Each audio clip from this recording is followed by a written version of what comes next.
주방 발코니 나가는 문은 어디에 있을까요? 이쪽에 지금 페이커 도어를 가구하고 같이 맞춰가지고 설치를 했는데요. 밖으로 나가면 이렇게 확장된 주방 발코니가 나오게 되고요. 거실, 입구방, 그리고 안방 맞은편방, 주방까지 4곳이 확장되어 있죠. 정도 따지면 거의 5억 가까이 늘었다고 봐야 되지 않을까요?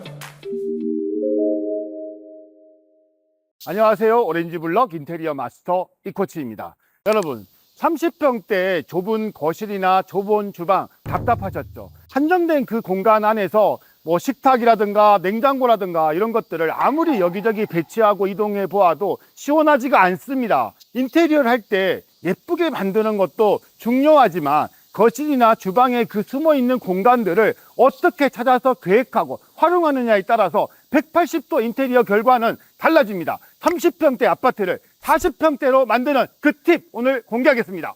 이 아파트는 2006년도에 준공되어서 불과 18년밖에 되지 않은 그런 아파트입니다. 기존에 이 아파트는 거실과 입구방이 확장이 되어 있었고 주방이 기존의 30평대 기역자 형태의 그런 일반적인 구조였죠. 서울 강남 한복판 여기 역삼동에 있는 이 아파트 30평대는 25억대에 거래되는 비싼 아파트이지만 기존에 이 구조가 불편함이 엄청 많았습니다. 새롭게 바뀐 이 아파트는 지금 30억대에 거래되는 40평대 아파트에 부럽지 않은 그런 아파트로 바뀌었죠. 이 영상 끝까지 지켜보시고 많은 팁 얻어가시기 바랍니다. 그럼 한번 가보시죠. 고고!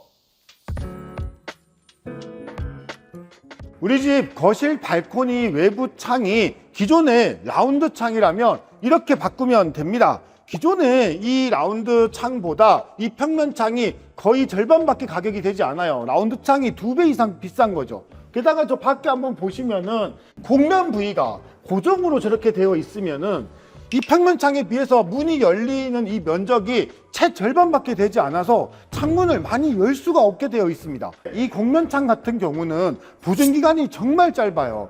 KCC나 LS 하우시스 같이 이런 본사 완성창을 사용한다고 해도 보증기간이 불과 1년밖에 되지 않고요.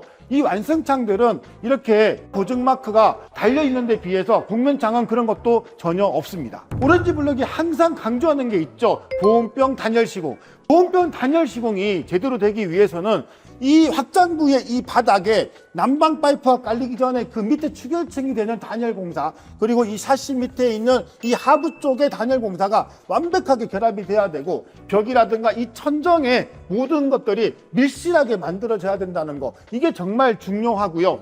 그리고 디자인적인 측면에서 팁을 하나 더 드리자면은 이렇게 콘으로 만나는 부위를 라운드 처리를 이렇게 하는 겁니다. 양쪽으로 다 라운드 처리를 했고요. 그리고 이 천정에 간접 등박스가 들어가는 여기도 직각으로 처리하지 않고 이쪽 코너처럼 이렇게 라운드 처리를 한 거죠. 어때요? 훨씬 직각보다 더 예쁘지 않나요? 코치님, 여기가 4곳이 신규 확장이 됐다고 하는데 맞죠? 거실, 입구방, 그리고 안방 맞은편방, 주방까지 4곳이 확장되었죠. 확장돼서 이게 몇 평이나 넓어진 거예요? 거의 5평이 넘게 확장이 되었다고 보시면 되고요. 그 정도 면적이 늘어난 거예요. 이게 돈으로 따지면 거의 5억 가까이 늘었다고 봐야 되지 않을까요? 30평대 좁은 주방 살리는 방법, 이렇게 따라 하시면 됩니다. 이곳은 30평대 일반적인 모습, 기역자 형태의 그런 주방 모습이었고요. 그리고 주방 발코니로 나가는 이 분합창이 여기에 있었는데, 이 분합창 앞에는 커다랗고 뚱뚱한 냉장고가 배치되어 있었습니다. 이 좁은 주방에 냉장고를 놓을 데가 없으니까 이 창문 앞에 이렇게 놓을 수밖에 없었겠죠. 그리고 냉장고 말고도 또 우리 김치 냉장고 많이 쓰잖아요. 발코니에 김치 냉장고를 사용하려면 차디찬 발코니 바닥을 왔다 갔다 해야 하니까 얼마나 불편했겠어요. 대한민국 일반적인 주방의 형태는 이런 불편한 모습이었던 겁니다. 좁은 주방 살리는 설계 팁 지금부터 알려드리겠습니다. 첫 번째, 주방 발코니를 적극적으로 활용을 해라. 이 공간은 주방 발코니를 확장을 하면서 만들어진 11자형 형태입니다. 기존에 여러 제안들이 있었는데요. 기역자 요 주방에다가 식탁을 놓는 이런 형태들도 있었고, 그리고 디귿자형 형태의 그런 주방 모습도 있었죠. 11자형 주방이라고 해도 앞에 사람들이 같이 앉아서 밥 먹는 형태의 그런 주방도 될 수가 있고요. 지금처럼 수납을 더 중요시하는 그런 11자형 주방이 될 수도 있습니다. 이런 11자형 주방으로 바뀌게 되면 냉장고라든가 이런 것들도 지금은 여기 들어와 있지 않지만 2대나 3대나 내가 원하는 대로 놓을 수 있고, 소형 가전들도 내가 원하는 대로 빌트인해서 놓을 수 있다는 장점이 있습니다. 이렇게 작은 키 큰 수납장이 나왔을 때는 이렇게 팬트리 하드웨어를 같이 이용을 해서 훨씬 더 효율적으로 이 공간들을 활용할 수도 있는 거죠. 두 번째, 주방에서 설비 이동을 해야 할 때는 무조건 그 이동 거리를 최소화해야 합니다. 이렇게 11자 주방을 만들 때는 기존 기역자 주방에서 난방 분배기를 이동해야 되거나 또는 설비 배수 배관 같은 것들을 이동해야 되는 경우들이 있죠. 여기도 지금 그런 식으로 지금 이동이 되었는데요. 특히 난방 분배기 같은 것들 이동할 때 기존에 여기 바닥에 깔려 있는 온수 파이프가 절단되거나 훼손되지 않게끔 이동하는 게 정말로 중요한 겁니다. 유지 관리 측면에서 이런 내용은 우선적으로 고려되어야 하는 그런 내용인 거죠. 세 번째, 소방 설비를 해야 되는 이런 구조의 주방에서도 천정에 점검구는 만들지 마세요. 요즘 소방법이 강화되어 가지고 기존에 이 확산소화기가 있던 집들은 다시 인테리어를 할 때도 확산소화기를 다시 설치를 해야 되는데, 확산소화기를 천정에 설치하게 되면 유지관리를 위해서 점검구를 만들어야 되기도 하고요.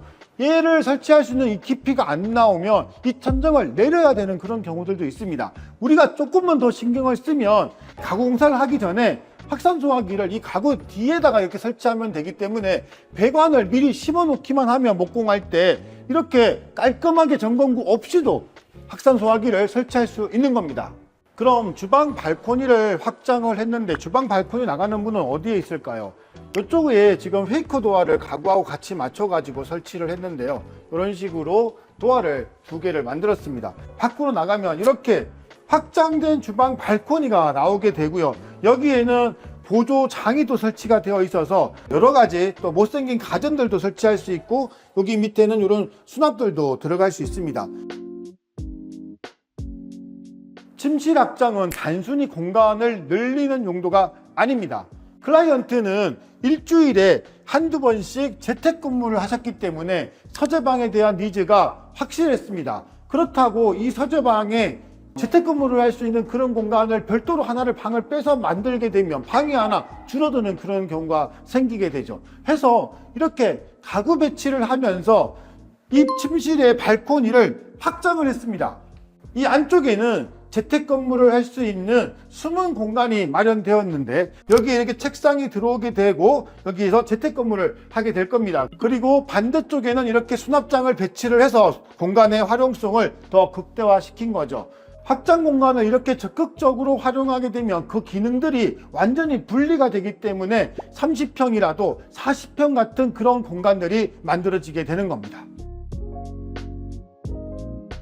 안방에도 자동 급수가 가능한 로봇 청소기를 설치할 수 있습니다.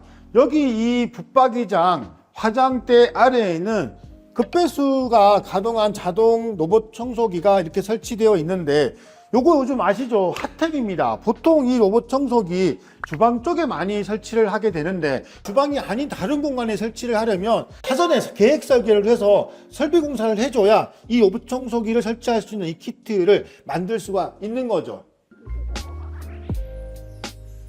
호텔식 욕실을 가성비 있게 만들려면 타일만 바꿔도 됩니다. 600에 600각짜리 포세린 타일을 사용했고요. 안방 욕실보다는 조금 더 짙은 색상의 그런 타일을 사용했습니다. 조적 파티션으로 이렇게 분리된 샤워 공간을 만들고 또 타일을 이용해서 선반들을 만들면서 별도의 코너 선반 같은 것들을 만들지 않아도 되게끔 그렇게 시공을 했죠. 그리고 이렇게 포세린 타일과 같이 많이 사용하고 있는 게 이 위에 있는 기능성 환풍기입니다. 이 기능성 환풍기는 샤워 후에 우리 몸을 말릴 수도 있고요. 온열 기능이라든가 제습 기능, 이런 예약 기능도 있어가지고 욕실을 관리하는데 최적이죠. 여기에 IoT가 되는 온습도 센서까지 설치하신다면 금상첨화겠죠. 자동으로 온습도가 관리되는 IoT 센서가 궁금하시다면 상단의 배너를 클릭하시면 됩니다. 이곳은 거실과 입구방 재확장 2개, 신규 확장 2개를 통해서 완전히 새로운 공간으로 바뀌었습니다. 기존에 30평대, 25억대 아파트가 이제는 30억대 40평 아파트에 비교해도 부럽지가 않은 공간으로 바뀐 겁니다. 확장을 할 때는 단순히 공간만 넓히는 게 아니라 그 기능도 같이 고민을 해야 됩니다. 어떻게 레이아웃을 짜고 계획하느냐에 따라서 그 만족도가 50%가 될 수도 있고 200%가 될 수도 있는 겁니다. 다만 주방을 확장하고 설비들을 이동해야 할 때는 한 번 더 고민을 해봐야 합니다. 여러 설비들이 맞물려 있고 유지보수 관리가 중요하기 때문이죠. 전문가의 판단이 꼭 필요한 이유입니다. OBM 이코치였습니다.